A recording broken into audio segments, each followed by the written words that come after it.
welcome to my channel, Moxie DIY in Java. I'm Michelle. Today we are crafting some trash to treasure DIYs, and we are making 4 of them out of items that would have either been in the trash can or in the recycling bin. So grab your cup of coffee or your favorite beverage and join me. As I make my coffee and before we begin, I'd like to thank you for stopping by my little space of YouTube. Thank you especially to my subscribers. You are amazing. To those of you who are new to my channel, welcome. I hope that you enjoy my content, and if you do, please consider subscribing and clicking on the bell so you'll know each and every time I upload a video.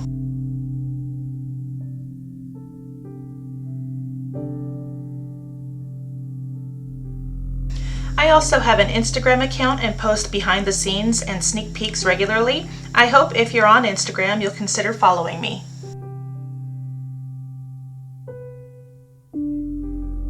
The DIYs featured in this video are a part of the Trash to Treasure Challenge, hosted by Casey of Coffee with My Sunshine and Jamie of SimpleRoots, SimpleLiving. Now, because I'm one of the many creators participating, there will be a playlist linked in my description box, so you can peruse all the other DIYers involved in this challenge. I will also link the host channels as well. For this DIY, you will need a tin can, a lid from an old candle, spray paint, wrapping paper or paper of your choice, scissors, and a hot glue gun with glue sticks. The tin can I am using is a cleaned out Ortega green chilies can.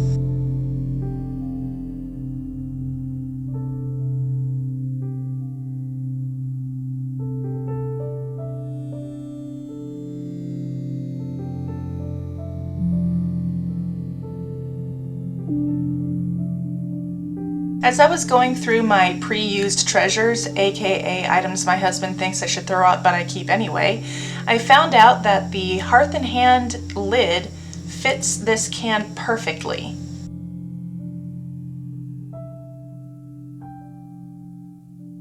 Because this fits so tight, I decided to make it into a salt mill. Now we're going to wrap it with our paper. This is wrapping paper from the Dollar Tree.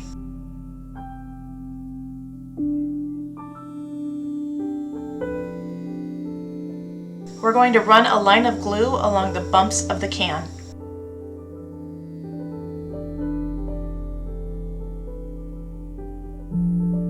I don't want the raw edge of the paper to show, so I'm going to fold it over to make a crisp line.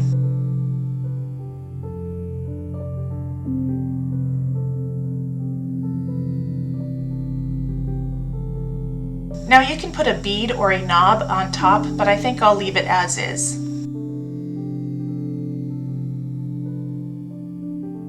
For this DIY, you will need scrap material, a ribbon or scrap fabric for backing, hot glue gun with glue sticks, and scissors.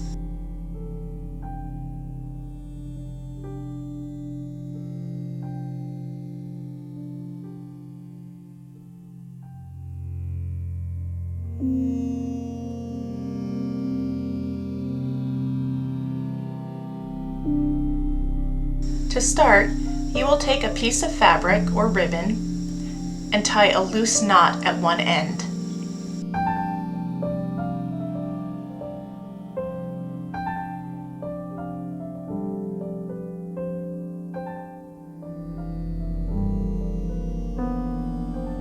Now, using a silicone mat or parchment paper, place your backing material on top, then add a generous bead of hot glue.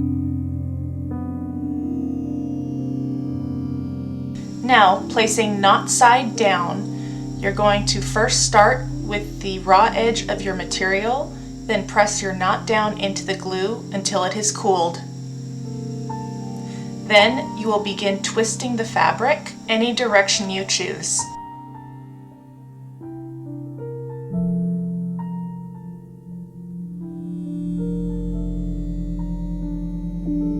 You will wrap the twisted fabric around the knot.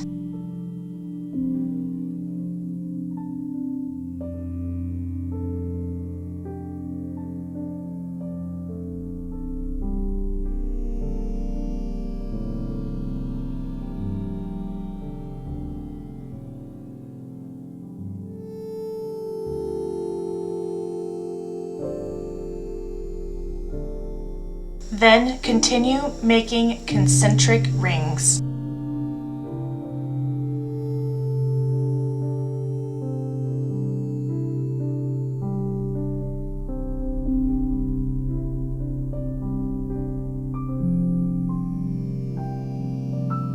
With the end of your fabric or ribbon, you will place it underneath the pre-existing rings.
Continue on to the next piece following the same steps.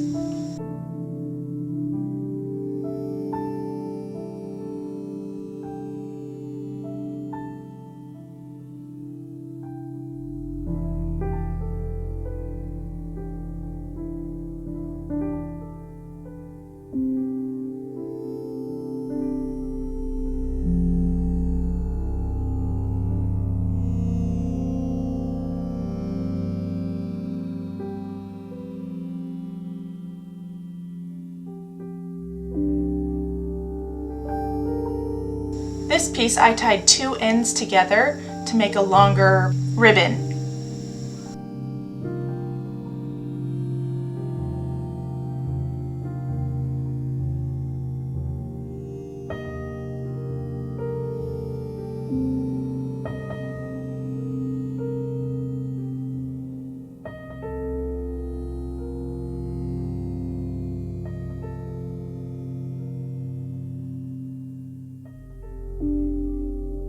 We will hide the connecting knot underneath the pre-glued material.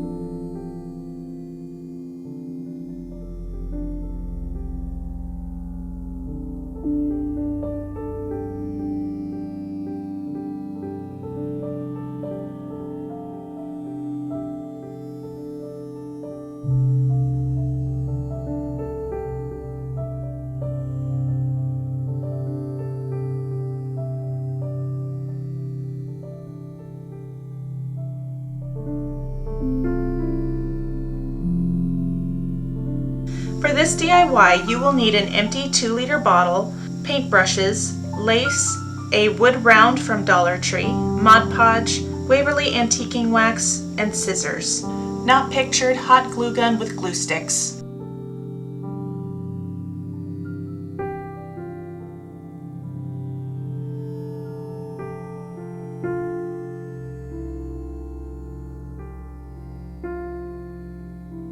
Once cut, you will press the edges of the cylinder against an iron on a low setting to melt the edges inward. Not only does this create a nicer look on the edges, but it also makes them less sharp and creates a sturdier cylinder. You will do this on both ends.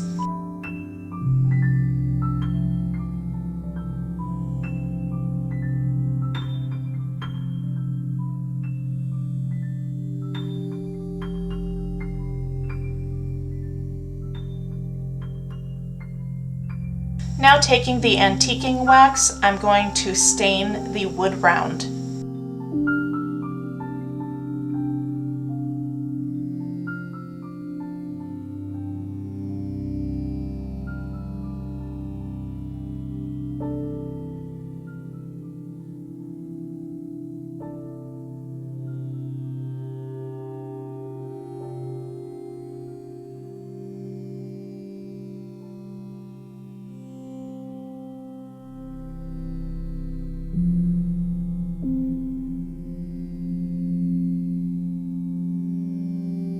Grabbing the rest of our supplies, we're going to move on to Mod Podging the lace onto the cylinder.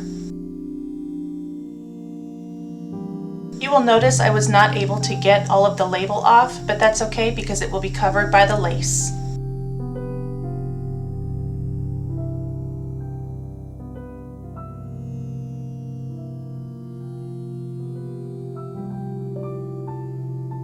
Now I will apply a coat of Mod Podge to the areas where the lace will touch.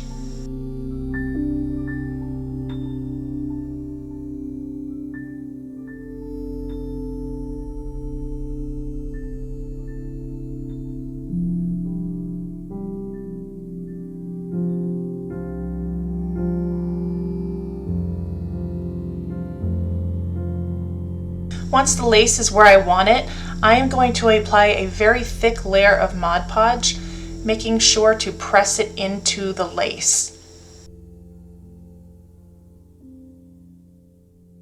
Now, to keep the lace in place while the Mod Podge dries, I'm going to tack it down with some hot glue.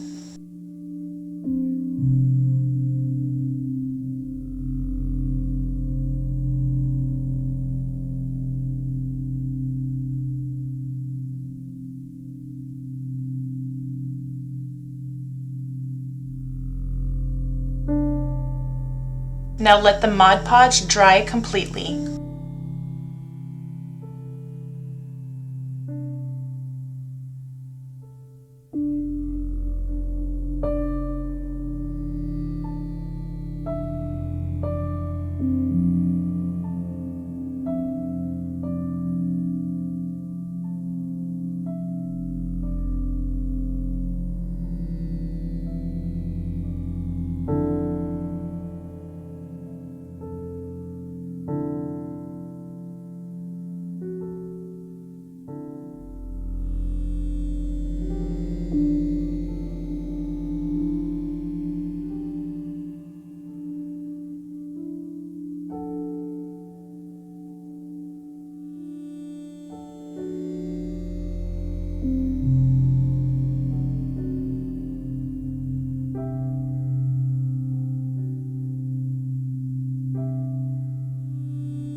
Here I am hot gluing the lace to the wood round and to the top as well.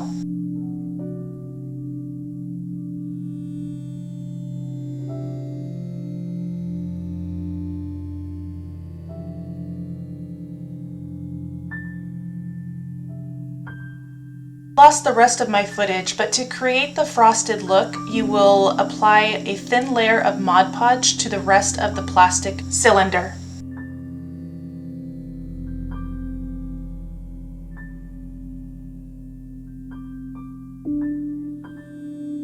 For our final DIY, we will need a glass bottle, armor edge, Q-tips, a sponge, and not pictured alcohol wipes. As you can see, I've already put my oil in the bottle, but not to worry, we can still etch it.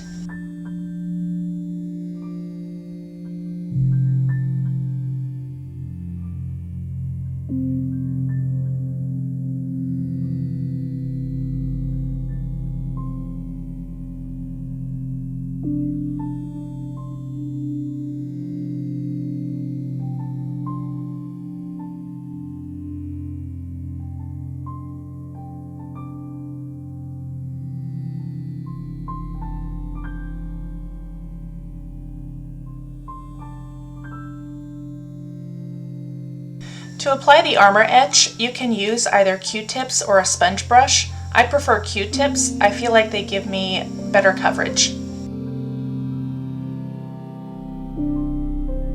I created this decal on my silhouette, but if you do not have access to one, not to worry.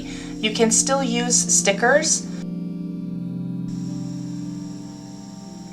You will use the outline of the letters, including the inserts inside the letters. For example, the triangle of the A.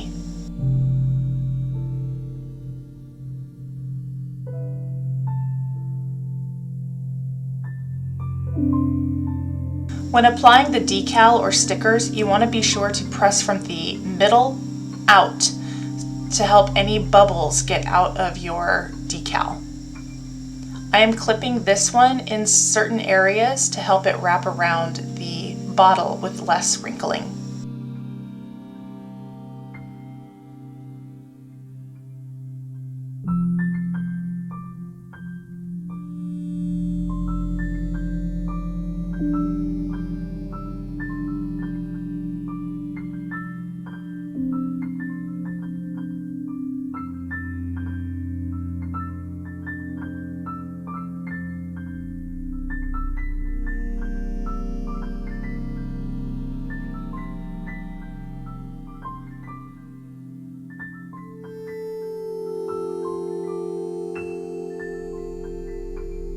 As you can see, there are wrinkles on the decal, but as long as it is smooth where the letters meet the glass, you're okay.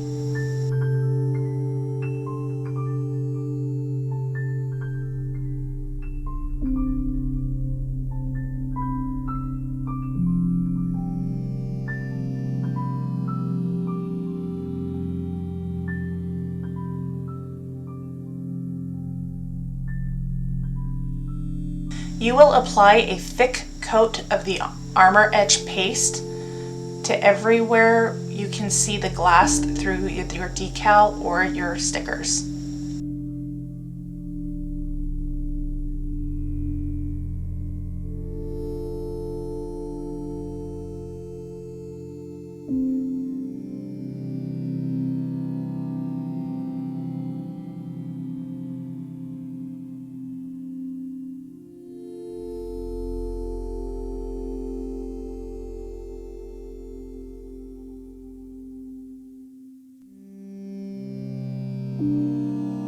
We will wait for at least 15 minutes. During the waiting time, you will want to come back to your project and tap or move around the paste a little bit to make sure that any bubbles that may have formed are popped and to create a better look for the final product. And you will just wait some more.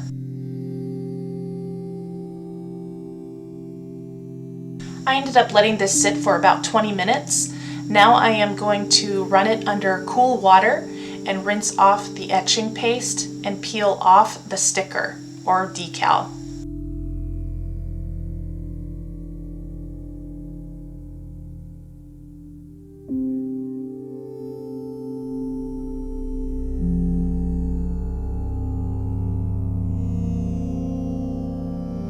I hope you have enjoyed your time here with me and have also loved these Trash to Treasure projects as much as I do. If you create any of these DIYs, please post and tag me on Instagram. I'd love to see them. And don't forget to see my description box for the link to the playlist so you can see the other DIYers participating in this challenge.